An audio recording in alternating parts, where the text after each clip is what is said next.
কাতল মাছের মাথা দিয়ে তো সোনা মুগ ডাল সবাই খেয়েছি, তো ইলিশ মাছের মাথা দিয়ে মুগ ডালটা খেতে মন্দ হয় না। আজ বানিয়েছিলাম ইলিশ মাছের মাথা দিয়ে মুগ ডাল। ডালটাকে ভালো করে ভেজে নিতে হবে। এখানে আপনারা প্রেসার কুকারও ব্যবহার করতে পারেন বা একটা হাঁড়িও ব্যবহার করতে পারেন। আমি হাঁড়িতেই ডালটা সেদ্ধ করে নিয়েছি।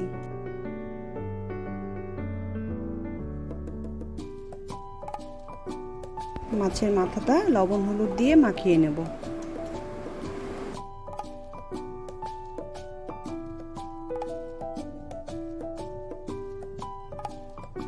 ডালটা ফুটে উঠলে ডালের উপরের ফেনাটা ফেলে দেব।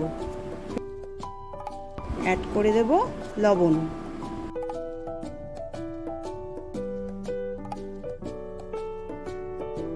একটু সেদ্ধ হয়ে গেলে কাঁচা লঙ্কাটাও অ্যাড করে দেব। তেল গরম করে ইলিশ মাছের মাথাটা ভেজে তুলে নেব।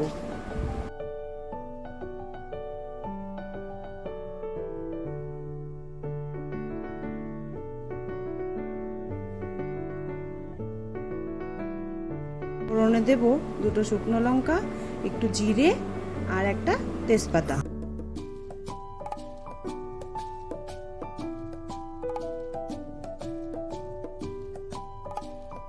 ডালটা ঢেলে দেব, মাছের মাথাটাও অ্যাড করে দেব, সঙ্গে দিয়ে দেব একটু হলুদ।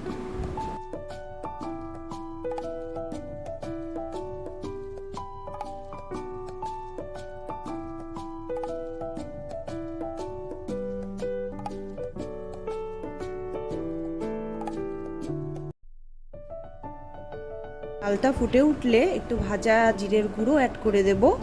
হ্যাঁ, আমার একটু মনে হচ্ছিল লবণটা কম হয়েছে, তো আমি একটু লবণও অ্যাড করেছি। আপনাদের মনে হলে আপনারাও টেস্ট করে লবণটা দেখে নেবেন।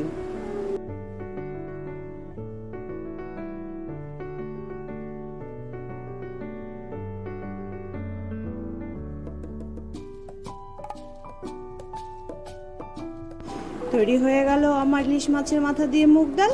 আমি নামিয়ে পরিবেশন করে দিলাম।